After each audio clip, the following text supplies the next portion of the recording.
بسم الله الرحمن الرحیم. ستړي مشه ورځ مو نیکمرغه. خدا دې وکړي چې روغ او جوړ اوسئ. یعنی این اشتباه هستند در زبان از لحاظ گرامر. یک زبان گرامری ما داریم که کانکور از او امتحان میگیره. یک گپای عادی من میگم. پس ببین وقتی که اشاره بر غایب میکنم، این غایب یا لند نزدیک است یا لر دور است یا دورترین است. امی نزدیک است یا مذکر است یا مؤنث، دورم یا مذکر مؤنث، دورترین لالر هم مذکر و مؤنث است. پس از لحاظ عدد مفرد و جمع، از لحاظ حالت یگانه ضمایر است که هم مفرد حالت اصلی و غیر اصلی، یعنی زمان حال یک شکل، زمان گذشته دیگه شکل، و جمع هم حالت اصلی و حالت غیر اصلی داره، یعنی زمان حال یک شکل در زمان گذشته دیگه شکل برای خود میگیرند. پس سعی کنید این من آی چوکات جور شد آلی ضمایر. این قلم است، دغه درباره غایب میگم. دغه یا برای اشخاص اشاره میکنیم که خوب تر برایتان واضح شود. دغه لایق دی، این لایق است. دغه لایق ده. پیش در جلسه اول دوم سیوم گفتم دی ده، دی ده. این از ضمایر معلوم نمی شود. این سعی کنید دغه لایق دی، دغه لایق ده، دغه لایق دی، دغه لایق دی. سعی کنید این هر دو جمع شد. برای جمع دی آمد، برای مؤنث ده آمد، برای مذکر مفرد ده آمد. پس این برای هر چهار ضمایر خو بجای اسم میه. بجای اسم احمد محمود خو نمیه، فاطمه خو نمیه، ای خو بجای اسم میه. چه رقم من میشناسم؟ ببین از صفت ها میشناسم و مفردش از فعل غیر مستقیم میشناسم. برای مفرد مذکر دای، برای مفرد مؤنث ده. این صفت لایق. ببین و اگر مفرد جمع بود این دی میایه، این صفت مذکر میایه، حرف اصلی میایه. بایدتان باشه که اون اشاره های مذکر عالم به درد ما میخورن. اینا لایق اوگده یا هر کلمه که به هی خلاص شده بود در وقت جمع کردن با اوگده یا جمع شد، یعنی اینا اوگده یا جمع شد. این صفت جمع شد، جمع مؤنث، ولی فعل غیر مستقیم جمع آمد. پس اینا این کلمات دغه لایق دی، دغه لایق ده، هغه لایق دی او لایق است، هغه لایق ده او لایق است. هوغا ببین در اصطلاح عامیانه من هوغا نمیگم، ولی گرامری هوغا لایق دی، هوغا لایق ده. پس حالتی غیر اصلی زمان گذشته دغه که درس ویلی و دغه که درس ویلی و اینا مذکر شکل مذکر، مؤنث شکل مؤنث. هغه درس ویلی و هغه درس ویلی و هوغا درس ویلی و هوغا درس ویلی و اگر جمع شود مثل مفرد واری میاین. اینا تنها در بخش دورترین برای مذکر باز هوغا نمیه.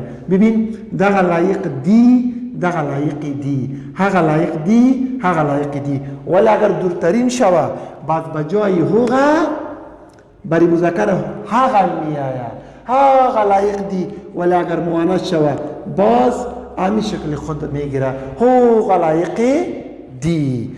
اگر زمان در شکلی جمع، در حالت جمع زمان گذشته شود، زمان ماضی شود، اینه بواو تبدیل میشه. بواو دغو که درس ویلی و دغو که درس ویلی و هاغو که درس ویلی و هاغو که درس ویلی و هاغو که درس ویلی و مؤنث هوغو که درس ویلی و ای بود ضمایر اشاری.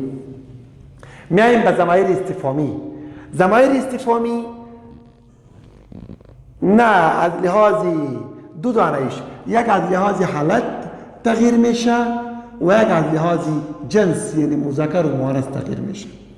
سوک کی درس میخوانه؟ در وقت پرسش میه، استفهام میه. چا درس ویلی و زمان اگر گذشته شود چا میه، زمان اگر حال باشد سوک. کم لایق دی، کدام لایق است مذکر، کم لایق دی، کدام لایق است. کلا درس وی کی درس میخوانی، سنگ درس وی چی طور درس میخوانی، سه چی میخوانی، سو چند دانه میگیری، سو قبل شمار است، سمره چقدر وزن، چقدر میگیری. ولی چرا درس نمیخوانی؟ پرسش. این پنجم پلاو سمت مرا مشخص و او را مقید میکنه.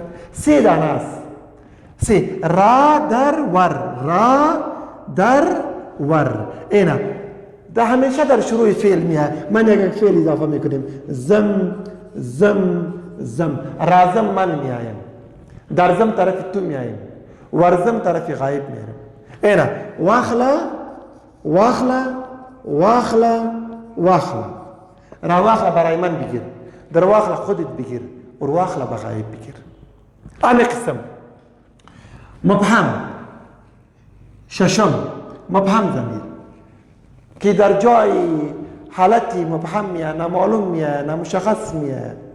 پس ببین اینا هر 4 دانه است. 4 دانه، دویش مفرد و دویش جمع است. هر بل نور طول. تو میگی من لایق هستم، من میگم نه. هر حلق لایق، هر بچه لایق است. تو میگی من لایق هستم، من میگم نه. دیگه بچه بل دیگه بچه لایق، دیگه هر کی شد. معلوم است احمد محمود؟ نه خیر. شما میگی ما لایق هستم، من میگم نه، دیگر هم لایق است. شما میگی ما لایق هستم، من میگم نه، کلش لایق است. ولی برای مذکر است. اگر مؤنث شوه، اسم مؤنث شوه، یه هر به هر تبدیل میشه. هر ای بل به بل تبدیل میشه. نور به نور تبدیل میشه. طول به طول تبدیل میشه. اگر برای مؤنث زمان غیر اصلی شوه، غیری اصلی زمان گذاشته شوه، هر به هر تبدیل میشه. هر انجلی درس ویلی و هر انجلی لایق ده. بل انجلی درس ویلی و بل انجلی لایق ده. نور برخ امراکه نور برخ هم راکه. طول برخ راکه طول برخ راکه. ببین این تنها برای مؤنث است که شکلا تغییر میشه. و اشتراکی یک ضمیر به خاطر اشتراکی میگم که بین متکلم مخاطب و غایب مشترک است، شریک است. به این خاطر این اشتراکی میگم. یک ضمیر است که او عبارت است خپل است. دغه زما خپل دی، دغه ستا خپل دی، دغه خپل دی. یا از خودی من است، یا از خودی تو است، یا از خودی او است. برای عرصه خود میایه، خپل میایه. پس اگر مؤنث شوی به خپل تبدیل میشه. اگر حالت گذاشته شوه به خپل تبدیل میشه. ای بود بخش ضمایر. بخش صفت میآید. ای بخیر در دیگه جلسه تعریف میکنیم. این جلسه وقتتان ختم. تا دیگه جلسه خدایا رو نگهدارتان.